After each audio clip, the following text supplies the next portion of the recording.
नाज़रीन, हिंगोर जा वेझो समी वारे इलाइक़े में अगवा थियल अंबनि जे वापारी खेतू माड़ीचो जी बाज़ियाबी लाइ संदसि वारसनि समी सॻियूं लिंक रोड ते टायरनि खे बाहि ॾेई धरणो हयो।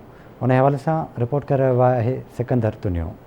समीअ में अंबनि जे वापारी खेतो माड़ेचे खे मुबीना तौर ते लाड़काणे जे बाअसर आड़तनि पारां ज़बरदस्ती अगवा करे लाड़काणे खणी वञण वारे अमल ख़िलाफ़ खेतो माड़ेचे जे वारसनि पारां समी सॻियूं लिंक रोड ते एहतिजाजी मुज़ाहिरो करे टायरनि खे बाहियूं ॾेई धरणो हयो वियो। खेतो नालो आहे मुंहिंजो वालिद साहब आहे। असांजी असांजो अर्ज़ु आहे इहो ई त कल्ह जेको खणी विया आहिनि गुंडागर्दी करे धिका ॾेई कार में विझी खणी विया आहिनि 20-25 हज़ारनि जे करे साईं इहे दलाल आहिनि जेके असां ॾियण लाइ तयारु हुआसीं वेही साईं ॻाल्हियूं कयो न पिया कनि हथियारनि सां धिका ॾेई हुनखे विझी खणी विया आहिनि।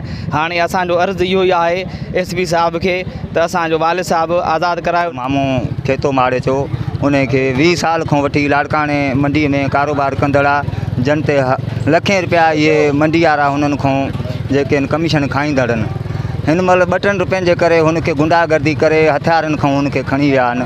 असांजो इहो ई खैरपुर SSP खे असांजो अर्ज़ु आहे त असांजो मामे साहब खे असांखे जेके आज़ादु कनि। कीअं कंहिंखे ख़बर न वॾेरे खे दांड न कंहिंखे कीअं कना त बसि असांजा पैसा त वठी ॾे बरा महिरबानी आहे त हुकूमत खे हिनखे आज़ादु कराए। अॼु इतला ॾियनि त किथे आहे किथे बंदि कयो अथनि किथे रखियो अथनि जेके उन्हनि 5 रुपया आहिनि असां ॾियण लाइ उन्हनि खे तयारु आहियूं। एहतिजाज कंदड़नि IG Sindh DIG लाड़काणू DIG Sukkur ऐं ॿियनि वस वारनि खां मुतालबो कयो आहे त मुबीना तौरु अगवा थियल खेतो माड़ेचे खे बाज़ियाब कराए अगवा कंदड़नि ख़िलाफ़ कार्रवाई कई वञे। कैमरामैन हक़ नवाज़ सोलंकीअ सां गॾु सिकंदर अली तुनियूं, आवाज़ TV न्यूज़ हिंगोर जा।